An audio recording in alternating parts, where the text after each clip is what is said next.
I was halfway through the doorway when I saw it.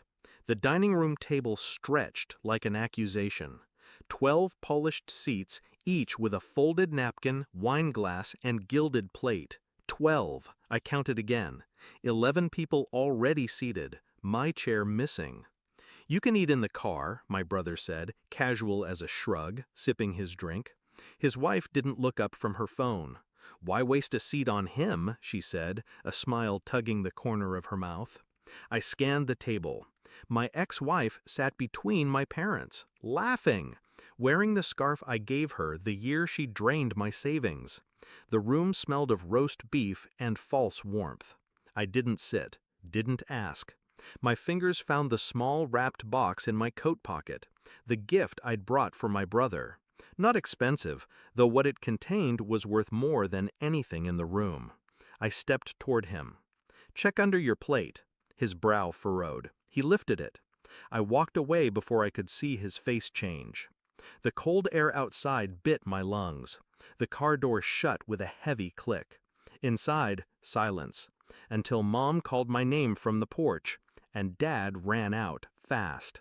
This dinner was supposed to be neutral ground. The first one in years since the divorce. My mother's idea. Family, no matter what. But they'd forgotten the unspoken rule. I don't forget. My brother had been circling my life long before the table stunt. The quiet texts to my wife while we were still married. The way they both avoided eye contact when I'd enter a room. It started with late work nights that didn't add up.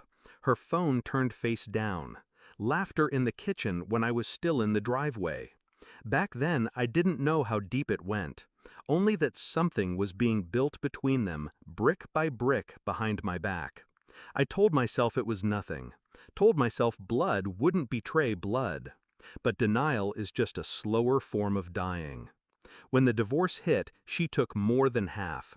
My brother stayed silent. Neutral, he said, until I found his name in her call history. 3 days after the papers were signed. The pattern was too perfect to be an accident. I didn't confront, not yet. I learned to wait, to play the long game. First, I checked her social media. A photo at the lake, his jacket on her shoulders, a coffee cup in the background with his company's logo. Then his bank's public charity report, a donation large on her birthday. Still, no proof they'd crossed the line before the divorce. That mattered to me, morally, if not legally. So I went deeper. A friend at the phone company owed me a favor. I got records, months' worth of late-night calls between their numbers. Times when she'd told me she was with her sister. Then the old group photo from our last Christmas before the split. The way she stood too close to him, his hand behind her chair. The gift I brought tonight wasn't wrapped out of sentiment. It was wrapped because the envelope inside wasn't for my eyes anymore, it was for his. A printed thread of messages. Her words, his replies. Dates, times, explicit. All before the divorce. Every move they'd made, cataloged. I let it sit in my desk for 6 months, waiting for a stage, waiting for the right audience.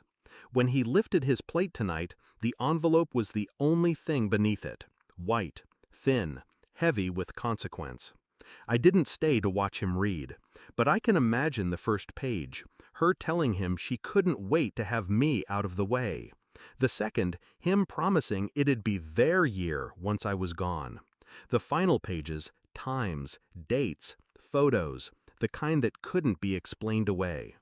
My mother's voice cracked when she called me outside. "What did you do?" Dad didn't ask. He'd seen enough in my eyes to know. Through the dining room window, my brother's wife was leaning over him, whispering fast. His face pale, lips tight. My axe had gone still, fork frozen halfway to her mouth. I watched them fracture. He came outside eventually, coat half-zipped. "You didn't have to." "I did," I said. Calm, final. He searched my face for anger. There wasn't any left, just precision.